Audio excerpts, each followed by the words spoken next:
Good morning, my dear children. Welcome back. I hope that you are all fit and fine. You did well in the examination.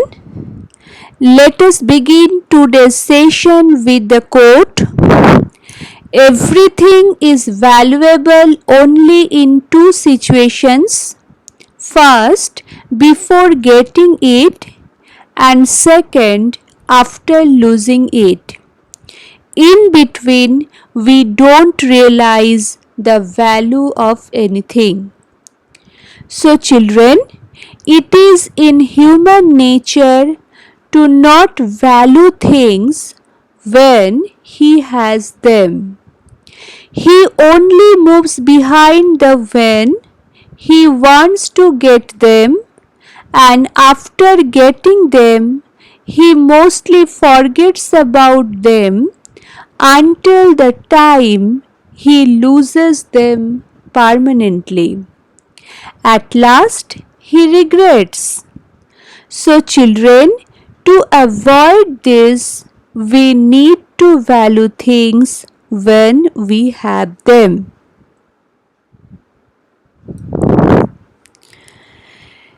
Children, before starting your examination, in my last video where I explained the topic, in that particular video, I introduced the topic effects of British rule, and also I explained some points related to the topic.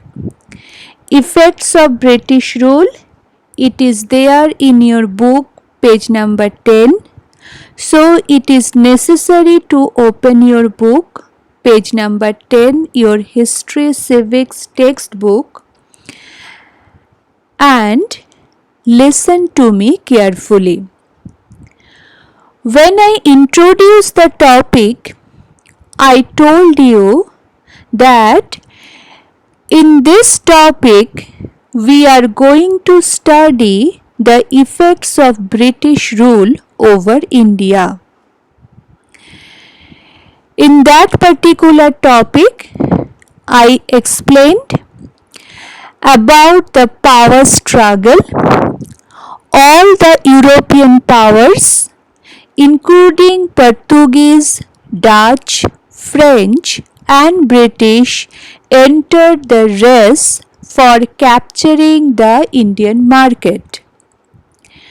Initially, Portuguese gave bitter resistance to the British, but later they developed friendly relations.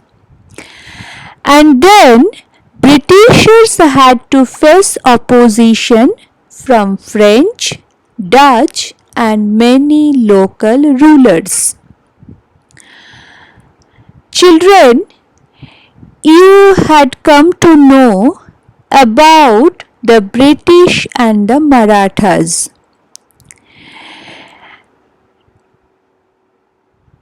Also, I explained about the entry of the British in our country.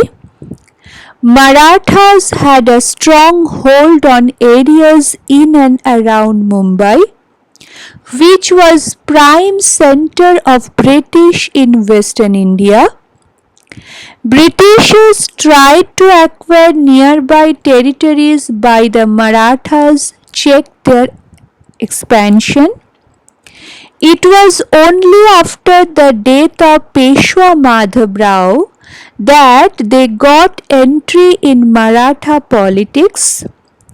Raghunath Rao, in his greed for the seat of Peshwaship, sought help of the British. In that particular section, I told you about the first AngloMaratha War. 3 wars were fought between Marathas and the British during 1774 to 1818. As the Marathas fought unitedly, the British were defeated in the First Anglo-Maratha War. It concluded with the Treaty of Salbai in 1782. In 1802, Bajirao II entered into Subsidiary Alliance with the British by the Treaty of Versailles. The Second AngloMaratha War took place as some Maratha Sardars opposed the treaty, and the Marathas were defeated in the war.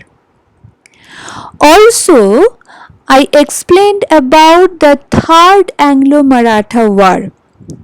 The defeat of the Marathas led to the increase in interference of British in the Maratha state. Bajirao II declared war against the British as he could not tolerate their interference. He was defeated in this war and surrendered in 1818. Children, you have come to know about Daulat Rao Shinde. The capital of Mughals were under the control of Daulat Rao Shinde.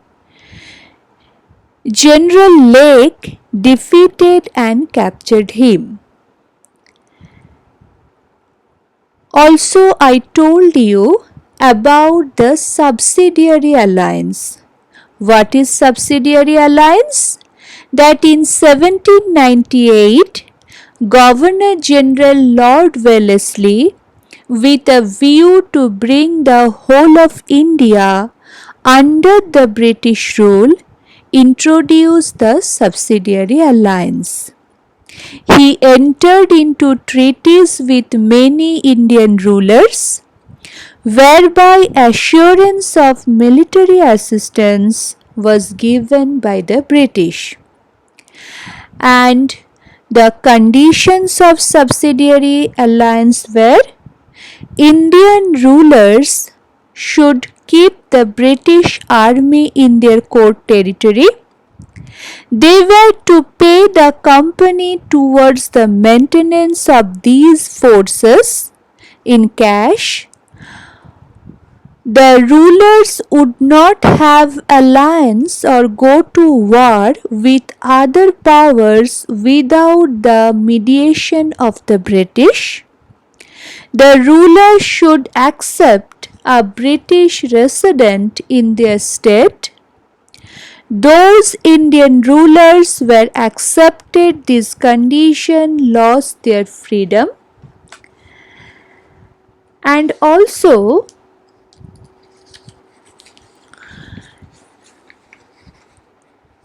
children, you came to know about Chhatrapati Pratap Singh. Even though Peshwaship came to an end, Chhatrapati Pratap Singh ruled from Satara. British rulers appointed Grant Duff to assist him in the state affairs. He was dethroned and exiled to Kashi, where he died in 1847. His loyal officer Rango Bapuji Gupte fought legal battle and went up to England but was unsuccessful. Lord Dalhousie rejected the adoption policy and in 1848 annexed the state of Satara.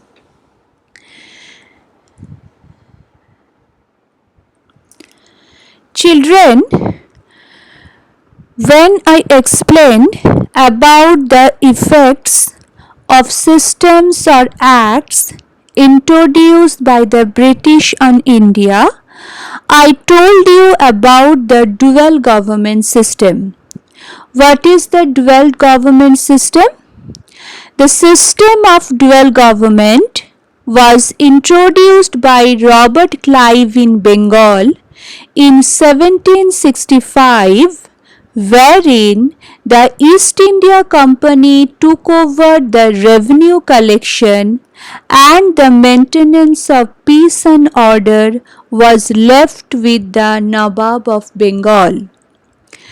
The officers of company pocketed land revenue as monopoly of trade was given to East India Company. Its governance was criticized in England, so British Parliament passed some important laws to control it. Children, you have come to know about the Regulating Act. This act designated by the Governor of Bengal as the Governor General. Lord Warring Hastings became the first Governor General of India. He controlled powers over the Bombay and Madras presidencies. It provided a council of 4 members to assist him. I also explained Pitt's India Act. According to Pitt's India Act, a board of control was constituted to regulate and manage affairs of East India Company in India. The board was authorized to issue directives to the company regarding the governance of India, and in 1813, 1833 and 1853, new laws were passed by the Parliament to change the working of the company. Children, about the pillars of the British administration in India, I explained about the civil services. Lord Cornwallis introduced bureaucracy in India to strengthen the British rule in India. He restricted the private trade carried out by the company officers by increasing their salary. He divided the territories occupied by the British into districts for administrative convenience. The district administration was headed by district collector. The collector undertook works such as the collection of revenue, administration of justice, and maintenance of law and order. These officers were appointed through competitive examinations called Indian Civil Service. So children, still now I have discussed whatever I explained till now in this topic in effects of British rule, because so many days were passed in between. So I recapitulated all the topics, all the points at which I discussed in my earlier videos. Now today I would like to continue the topic from military and police force. So you should open your textbook, page number 12, and also you should listen to this video carefully.